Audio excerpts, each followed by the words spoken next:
അതുല്യയുടെ മരണവുമായി ബന്ധപ്പെട്ട് അറസ്റ്റിലായി പിന്നീട് ജാമ്യം ലഭിച്ച സതീഷിന് പരമാവധി ശിക്ഷ നൽകണമെന്ന് അതുല്യയുടെ അച്ഛൻ എസ് രാജശേഖരൻ പിള്ള ആവശ്യപ്പെട്ടു. ജാമ്യം റദ്ദാക്കുന്നതിന് കോടതിയെ സമീപിക്കുന്നതിനെക്കുറിച്ച് നിയമ വിദഗ്ധരുമായി ആലോചിക്കും. അതുല്യയുടെ വീട്ടിൽ നിന്ന് വിവരങ്ങളുമായി എം മനോജ് നമുക്കൊപ്പം ചേരുന്നുണ്ട്. മനോജ്,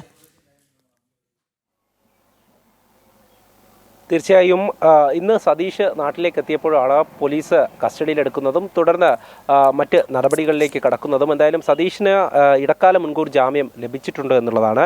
പക്ഷേ കുടുംബം, അതായത് അതുല്യയുടെ അച്ഛനും അതോടൊപ്പം തന്നെ മറ്റു കുടുംബാംഗങ്ങളും ഉന്നയിക്കുന്നത് പോലെ തന്നെ ഈ മരണത്തിൽ ദുരൂഹത ഉണ്ട് എന്നുള്ളതാണ്. ഇതിനെ സംബന്ധിച്ച് മറ്റ് നിയമ നടപടികൾ സ്വീകരിക്കാനും അവർ തയ്യാറെടുക്കുകയാണ്. എന്തായാലും സതീഷ് ഇന്ന് നാട്ടിലേക്ക് എത്തിയിരിക്കുകയാണ്. സതീഷിന് പക്ഷേ ജാമ്യം ലഭിച്ചു എന്നുള്ളതാണ് ഇവിടെ നമ്മൾ നോക്കുമ്പോൾ കാണുന്നത്. ഇതിനോട് എങ്ങനെയാണ് നിങ്ങൾ പ്രതികരിക്കുന്നത്? ജാമ്യം കിട്ടുമെന്നുള്ള അത് നിയമത്തിൻ്റെ പഴുതിലൂടെ എങ്ങനെയോ ജാമ്യം കിട്ടിയായിരിക്കും. പക്ഷേ അത് അംഗീകരിക്കാൻ എനിക്ക് കഴിയുന്നില്ല. കാരണം പിന്നെ അവനൊരു കൊലപാതകയാണ്. ഒരു കാരണവശാലും അവന് ജാമ്യം കൊടുക്കരുതെന്നാണ് കിട്ടത്തില്ലെന്നായിരുന്നു എൻ്റെ ആഗ്രഹം. പക്ഷേ ഈ കേസിൻ്റെ കൂടുതൽ കാര്യങ്ങൾ ഇപ്പം നമ്മുടെ കേരള പോലീസ് ഉണ്ടല്ലോ ഇതിന് വേണ്ടിയിട്ടുള്ള.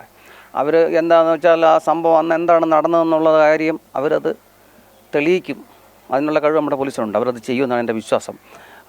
പറഞ്ഞു. അതേസമയം തന്നെ ഈ കോടതിയിൽ, അതായത് ജില്ലാ കോടതിയാണ് ജാമ്യം നൽകിയത്, കോടതിയിൽ കൂടുതൽ തെളിവുകൾ നൽകുക എന്നുള്ളതാണ് ഇനി സതീഷിനെ നിയമത്തിന് മുന്നിൽ കൊണ്ടുവരണമെങ്കിൽ. അത് എത്രത്തോളം അത് ഇത് അന്വേഷണ ഉദ്യോഗസ്ഥന്മാർ അതിന് വേണ്ടുന്ന കാര്യങ്ങൾ ചെയ്യുമല്ലോ. തീർച്ചയായിട്ടും അവരത് നല്ല രീതിയിൽ അന്ന് നടന്ന സംഭവം എന്താണ് അവിടെ സംഭവിച്ചത്, അത് രാത്രിയിൽ അന്നുണ്ടായ മർദ്ദനവും മകൾക്കുണ്ടായ പീഡനവും ആ കാര്യങ്ങളൊക്കെ അതിൻ്റെ വിഷ്വൽസൊക്കെ ഉണ്ടല്ലോ. അപ്പോൾ അവിടെ നടന്ന ബാക്കി കാര്യങ്ങൾ പോലീസ് കസ്റ്റഡിയിലെടുത്ത് അവനെ ക്വസ്റ്റ്യൻ ചെയ്യുമ്പോഴെല്ലാം തെളിയുമല്ലോ എന്താണ് അന്ന് നടന്നെന്നുള്ള കാര്യം. അതെനിക്ക് ഉറപ്പാണ്. സതീഷിൻ്റെ പ്രതികരണം പലപ്പോഴും താനൊരു നിരപരാധിയാണ് എന്നുള്ള രീതിയിലാണ് അഭിഭാഷകൻ ഉൾപ്പെടെ ഇന്ന് പ്രതികരിച്ചത്. അങ്ങനെ അവനൊരു പ്രത്യേക ടൈപ്പ് മെൻറ്റാലിറ്റി ഉള്ളൊരു മനുഷ്യനാണ്. അവൻ മനുഷ്യനെന്ന് പറയാൻ പറ്റത്തില്ല. അതായത് അവനൊരു പഠിച്ച കള്ളൻ, അങ്ങനെയാണെന്നേ എനിക്ക് പറയാനൊക്കെ. കാരണം എന്ന് പറഞ്ഞാൽ അവൻ്റെ ഓരോ ചെയ്തികൾ നേരെ നോക്കി സംസാരിക്കത്തവനവന് ഒരു കാര്യത്തിൽ ഒരു സ്റ്റാൻഡുള്ളവൻ. അവൻ ഒളിച്ച് കളിക്കുന്നവനാണ് എല്ലാ കാര്യത്തിലും. ആദ്യകാലം മുതലേ അവനെ എനിക്ക് അടുത്തറിയാൻ തുടങ്ങിയോട്ട് അങ്ങനെ അവൻ്റെ സ്വഭാവം. അവന് ഒരിക്കലും കുടിച്ച വെള്ളത്തെ അവനെ വിശ്വസിക്കാനൊക്കത്തില്ല. അവന് ഈ സ്വന്തം മകളോട് പോലും അവന് യാതൊരു പ്രതിബദ്ധതയില്ല, സമൂഹത്തോടില്ല, സ്ത്രീകളോടില്ല.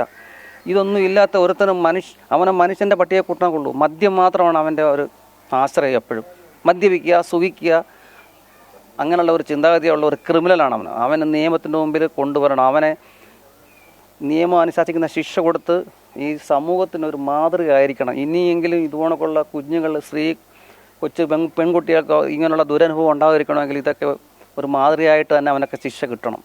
തീർച്ചയായും അതുതന്നെയാണ് ഈ അതുല്യയുടെ അച്ഛനാണ് ഇപ്പോൾ നമ്മളോട് പ്രതികരിച്ചത്. തക്കതായ ശിക്ഷ സതീഷിന് കിട്ടണമെന്നുള്ളത് തന്നെയാണ് കുടുംബവും ആവശ്യപ്പെടുന്നത്. ശരി മനോജ്.